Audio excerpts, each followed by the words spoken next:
Yavapai Broadcasting and the City of Cottonwood proudly present Inside Cottonwood, an inside look at the decisions and issues of the City of Cottonwood.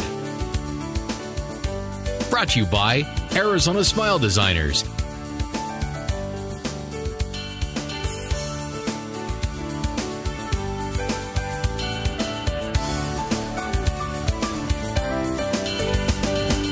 Welcome to Inside Cottonwood. I'm Mayor Diane Jones, your host, and today we have with us Jeff Hall from the Lowell Observatory. So we're going to learn all kinds of exciting and fun things today about the Lowell Observatory and a new project that they've been working on. But first, Jeff, let's find out a little bit about you. Sure. Share some information about your education and your work history and where that led you today. Well, sure. I came to Lowell Observatory after growing up and living most of my life on the East Coast. Grew up in Virginia. I got my undergraduate degree in physics at Johns Hopkins and a PhD in astronomy from Penn State in 1991. Stayed there for a year as an instructor and then took a postdoctoral research job at Lowell and came to Lowell in August of 1992 and just love living in Arizona and been there ever since. Well, great. And so we were talking a little bit before the show and you shared that you've been the director for how long now? 2 years now. Okay. All right. So you kind of worked your way up from your doctorate into being the director of... Right. I started completely doing just research, but Lowell is a pretty diverse organization. We have a large outreach program, and I've always been quite interested in outreach and public appreciation of science, so I managed that for a while, worked in the fundraising area for a while, and yeah, then 2 years ago was appointed director. And I had the pleasure of taking a tour of your new facility. Yep. And there I learned something that's kind of interesting, that Lowell is funded strictly privately. We are a completely independent, private, nonprofit research institution. We have a lot of connections and collaborations, for instance, with Northern Arizona University, the U.S. Naval Observatory, but we're not officially affiliated with any of them. So, yeah, the institution was founded in 1894 by Percival Lowell. And when Lowell died, he left his estate to the observatory, and that's one of the current underpinnings of the institution is the endowment that comes straight down from our founder. Okay, so he left some funding for you to be able to carry on his vision, and you've been a very successful observatory. You have discovered a lot of things, but we'll get into that in a little bit later. But I think we're just kind of on the path of what kind of an organization is Lowell, and is there anything you want to add to that? Well, we are a 501c3 nonprofit. Our principal mission is to do research. That was a decision strategically the organization made about 20 years ago, just before I arrived. You know, were we going to be more of a historical point of interest, a museum, or remain an active, thriving research institution? And the decision of our sole trustee and his advisory board was we were going to do the latter. And so today we have a staff of about 20 working professional astronomers who carry out the fundamental research mission of the organization, but that is then supported by a very large outreach program, all the fundraising activities. We do a lot of different things up there on the Hill. So what kind of backing do you have from the public? I mean, you don't have a board per se. You have a trustee. We are governed by a sole trustee, as specified in the will of Percival Lowell, which is the governing document of the observatory. William Lowell Putnam III is the grandnephew of Percival Lowell, and his son will be the next trustee. So it stayed in the family. It's all in the family, right. But Bill did form, about 20 years ago, an advisory board, which has become a very diverse group now of about 25 individuals, a few astronomers, a lot of business people, educators, financial advisors. They're a very, very useful source of perspective and guidance for the observatory. Well, it sounds like you guys have it all together, so to speak. We try to keep it together. It sure seems like it to me, and a very professional, I think, bunch of people who are associated with the observatory. It really is an honor to be working with the staff that we have assembled on Mars Hill. 201. They are just dedicated and invested and really superb individuals. So, as I understand it, and I happen to have been there, you have a new project. Our new baby. Yeah. Your new baby, and in the Verde Valley, if you kind of look to the northeast, yeah, you can see something just sparkling in the sun. There, Yes. And tell us, what is that? Well, that is the new Discovery Channel telescope, which is at about elevation of 7,800 feet on a small cinder cone about a half a mile due west of the Happy Jack Ranger Station. It's on the Coconino National Forest, so we have a special use permit from the Forest Service to use that site. And it is a $53 million telescope. It's a 4-meter telescope, and that refers to the size of the primary mirror, the primary light collecting element. And really, it stems from that decision we were just talking about 20 years ago, to be an active research institution. And to be competitive in modern astronomy, you need access to observing facilities. The DCT is tremendously more powerful than our current facilities, which are at Anderson Mesa near Lake Mary, southeast of Flagstaff. So it really will vault Lowell into another century of research competitiveness. And who made the decision to move it further away from Flagstaff up toward Happy Jack? Well, that was a decision that took about a year. If you're going to put down $50 million, you want to be pretty sure you're putting it in the right spot. And exactly. So back in 2003, 2004, we surveyed several sites around northern Arizona to find the best possible place to locate a truly state-of-the-art facility, including our current site at Anderson Mesa. The site at Happy Jack turns out to be comparable to some of the best observing sites anywhere in the continental United States. It's really just a beautiful site in terms of the atmospheric stability. Exactly why, I'm not sure. It could be there's this incredible, you've seen it, this panorama of the Verde Valley. You can see Mingus Mountain and 17 coming down towards Camp Verde there. You can just see everything. It's just phenomenal. It's beautiful. So I think it's just a very nice airflow and very stable atmosphere, which is what you want for a telescope of this kind of technology and sensitivity. And we'll come back to that, but let's talk about, I think this is a good segue into dark skies. You know, a lot of times cities and towns receive a lot of requests for different types of signs and signs that are lit up. So how does that impact your business? It does impact the business because the technology has advanced to the point we can see fantastically faint things, and even minute changes in sky brightness really do make a difference. And astronomy is a major industry in Arizona that's been here for over a century. You know, Lowell has been in Flagstaff for 118 years.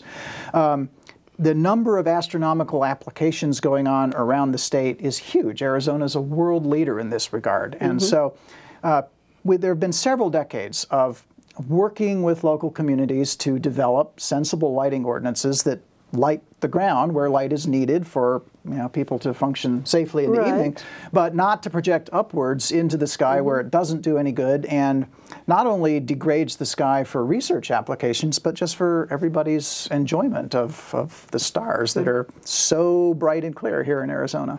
All right, we're going to take a little break right now, and we'll be right back to talk some more about the Lowell Observatory. We'll be right back.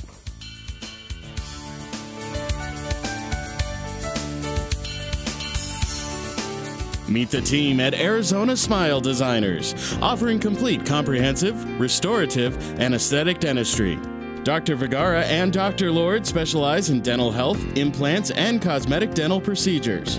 Expert staff and state-of-the-art equipment bring forth the most from your smile. Dr. Ripplinger conveniently comes to Arizona Smile Designers for oral surgery and complicated procedures. Visit Arizona Smile Designers at 350 South Willard in Cottonwood. Insurance and new patients are welcome. Call 634-8610. Thousands of fires across the United States are caused by careless people. Hi, I'm Fire Marshal Rick Contreras with the Cottonwood Fire Department. The major threat of human-caused fires are from burning debris that get out of control or improperly extinguished or unattended campfires. Remember that fireworks have no place on our wild lands. Become part of the solution. Learn more about proper fire safety by contacting your local fire department.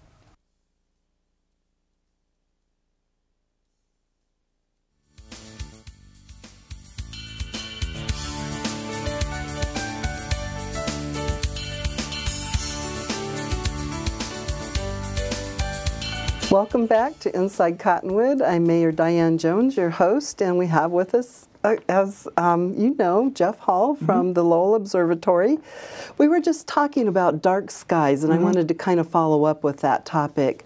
I know that Cottonwood, Flagstaff, Sedona, Clarkdale, many communities have, and I think also Camp Verde, have all passed dark sky ordinances. Yes, at the community level and at the county levels. You know, Coconino and Yavapai have them, as well as at the state level. And we really appreciate that.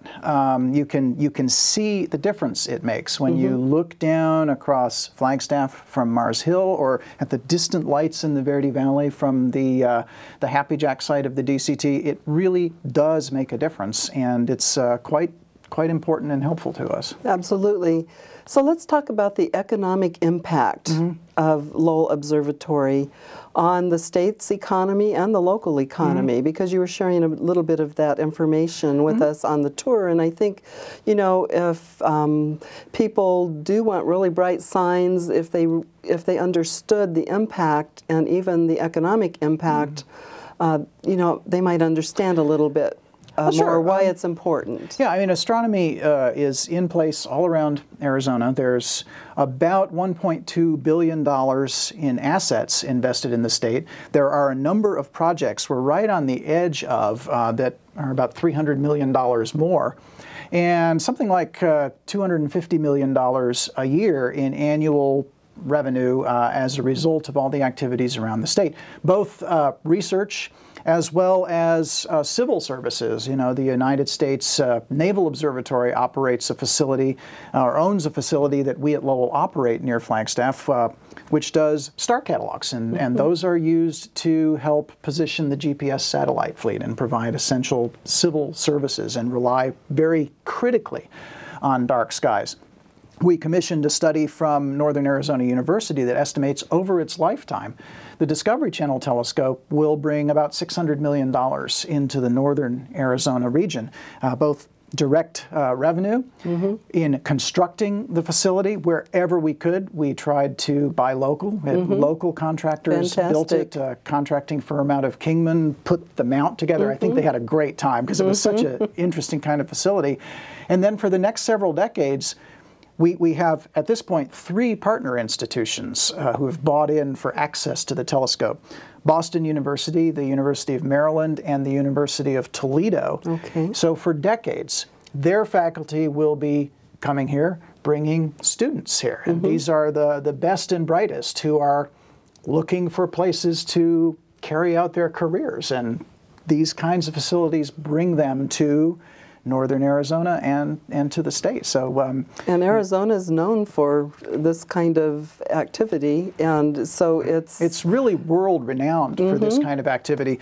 We hope we are good for the state, and we try to give back to the state by building public appreciation of astronomy through our outreach programs. It's one reason I'm very happy to be here and enjoyed talking to the Camp Verde Town Council a couple of months ago, since we're right up there on the hill.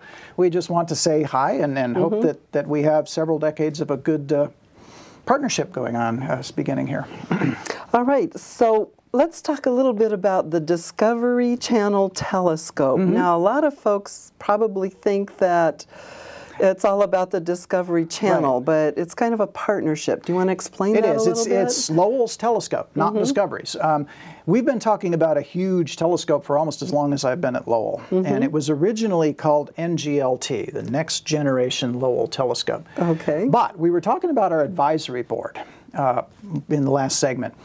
One of the members of the board is Mr. John Hendricks, who is the founder and former CEO of Discovery.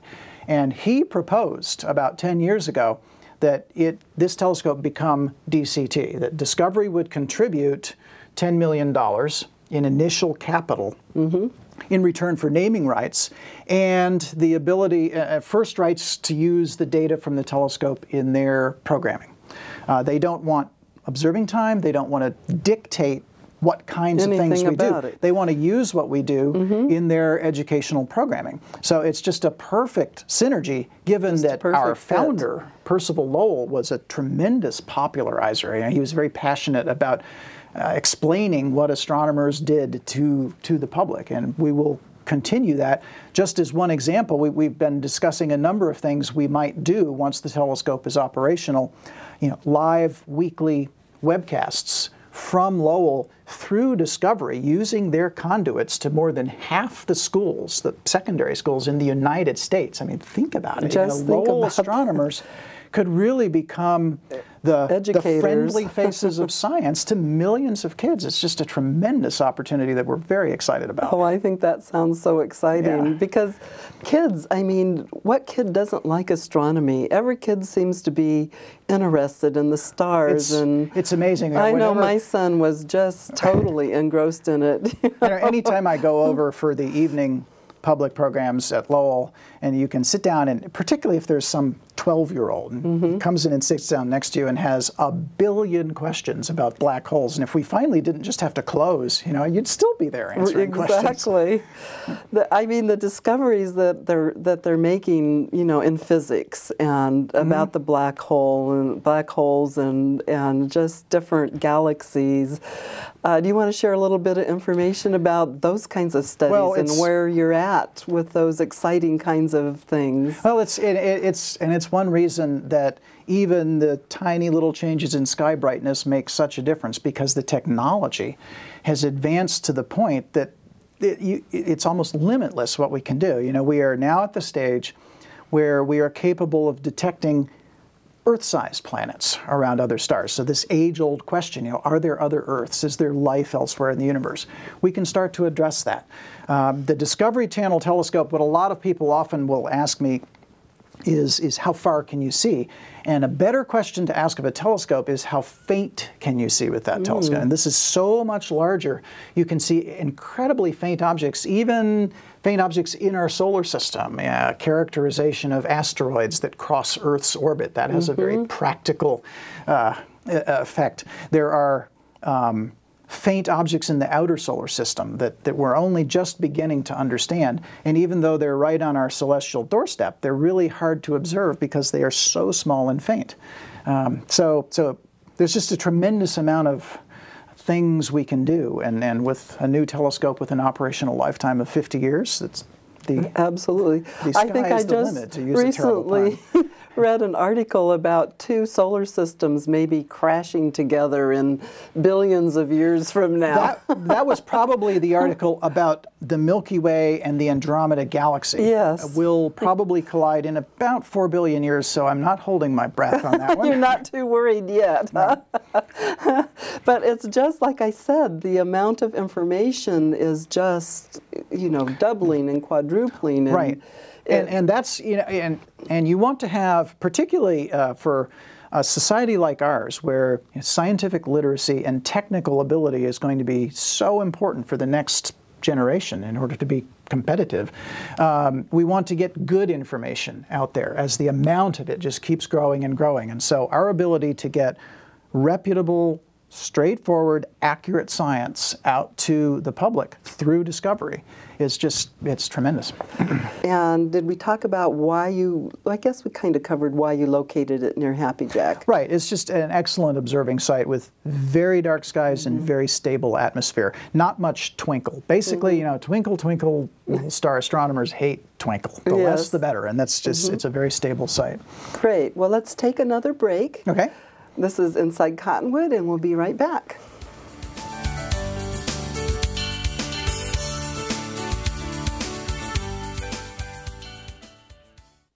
Meet the team at Arizona Smile Designers, offering complete comprehensive, restorative, and aesthetic dentistry. Dr. Vergara and Dr. Lord specialize in dental health, implants, and cosmetic dental procedures.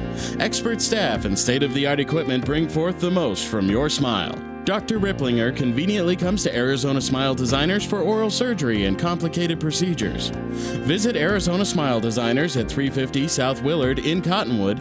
Insurance and new patients are welcome. Call 634-8610. Thousands of fires across the United States are caused by careless people. Hi, I'm Fire Marshal Rick Contreras with the Cottonwood Fire Department. The major threat of human-caused fires are from burning debris that get out of control or improperly extinguished or unattended campfires. Remember that fireworks have no place on our wildlands. Become part of the solution. Learn more about proper fire safety by contacting your local fire department.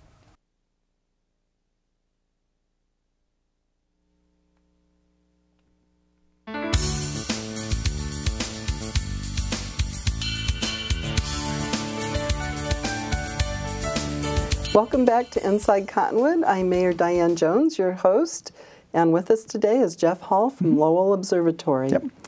Let's talk a little bit about the mirrors, and I know they're like 85 feet tall, and they have to be processed, and it takes years. Do you want to explain that process? Well, we're getting back to the state of the art in technology these days. It's incredible what you can do.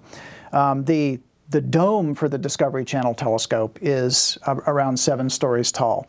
The primary mirror is 14 feet across. It took us about 6 years to make it. It was originally cast by Corning in New York, and then we let the contract for the final figuring to the University of Arizona, the College of Optical Sciences in Tucson, and they spent about 3 years. The mirror's surface is polished to a precision of about 75 to 100 nanometers, which is, I have to do the math in my head, but it's something like a 10,000th or a 50,000th of a millimeter all the way across its surface. So you can imagine that takes a while to get to that level of precision, but that's what you need in order to deliver the sharpest images possible. There is also what we call the secondary mirror, because the design of the telescope is somewhat like a commercial telescope that you might buy from a company like Celestron or Meade. There's a hole in the primary mirror, and the light bounces off the primary, off the secondary, and back through the hole, which makes your telescope more compact. So there's 2 mirrors. The secondary mirror was kind of a long and gory story. With the first try, it got broken, and it's a long story. And so, not a happy one either. No. Fortunately, it was not a project-killing setback. You know, just try again, and got it right the second time. So, you know, they are just, whenever I look at the mirror, it's 1/3 engineering, 1/3 mathematics, and 1/3 art, as far as I can tell. It's just this beautiful curved surface, and the optical performance of the telescope, now that we're starting to test it and everything, it's really much better than anybody has any right to expect, turning one of these facilities on out of the box. It often takes a couple years to get all the kinks out, but so far it appears to be built extraordinarily well. Oh, that's so exciting. So how can someone that wants to learn more, I mean, here we have this right in our midst, in the Verde Valley and in Flagstaff, Northern Arizona, the whole state, the whole nation. You know, how would a child or a family, a child and his parents, learn more about this? Can they visit? Absolutely. First of all, I'll put in a plug for the big show. Discovery has been making a documentary on the building of the telescope. Oh, and boy. that is scheduled to air in early September. I think September 9th, although that's a tentative date, but Okay. somewhere around Labor Day weekend. An hour-long show, and there's beautiful pictures. I've actually seen a fine cut of the show, and the beautiful pictures from the site. You can see Mingus Mountain in the background there. So that'll be on Discovery Channel and the Science Channel in September. In an ongoing way, we have a large and well-established outreach program at Lowell, at the Mars Hill campus. We have about 80,000 visitors a year. There's a visitor center with exhibit hall, telescope viewing. As we go forward, we certainly hope to do live video streams from the observing sites. The research sites are not typically open to the public because they're small and the domes are a little claustrophobic. It's just not set up to accommodate large volumes of people. But we want to do video streams from there so people either in the visitor center or online can see what astronomers are doing, perhaps interact with us on an ongoing basis, whether from the telescope or from our offices. And then we sometimes come to you. You know, I know at the end of May we came down to the Camp Verde, I think it's Fourth Friday, and set up for a star party down there. So you know, we really enjoy doing that kind of thing, and our outreach team is very passionate about what they do, and I think we'll have a great time firing the imagination of anybody who I know we takes have part. a local astronomy club that I'm sure would... Well, and the Verde Valley astronomers have been a real help to us. I know they helped out with the Star Party. One of their members is a very long time and loyal volunteer up in our program. So yeah, they do a great job. So people can just get online. You have a website. We do. And they can find out how they can bring their children, or if they're just interested themselves, they can come up and visit on the Mars Hill Lowell.edu, and that gives our hours and admission and special programs and all of that. We have a membership program, the Friends of Lowell Observatory. It's essentially a philanthropic support program, and I was going to ask you, how can someone donate to this cause? Yeah, well, for just a family membership for a year to the observatory is $60, and that gets you unlimited admission to Lowell.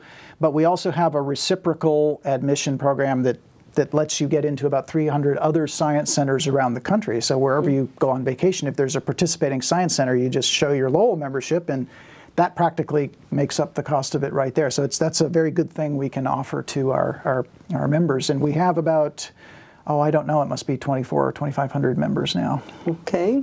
And if someone wants to be a donate other than a membership, is there a mechanism for that? There certainly is, and you can find that on our website. It's on the website. Yeah, we have a number of, very generous individuals who have made estate gifts to the observatory. One thing I am really trying to do in planning for the observatory's future, and this is probably a good note to close on, Lowell relies heavily on NASA and National Science Foundation grants for our research, and those two agencies have been very good to us.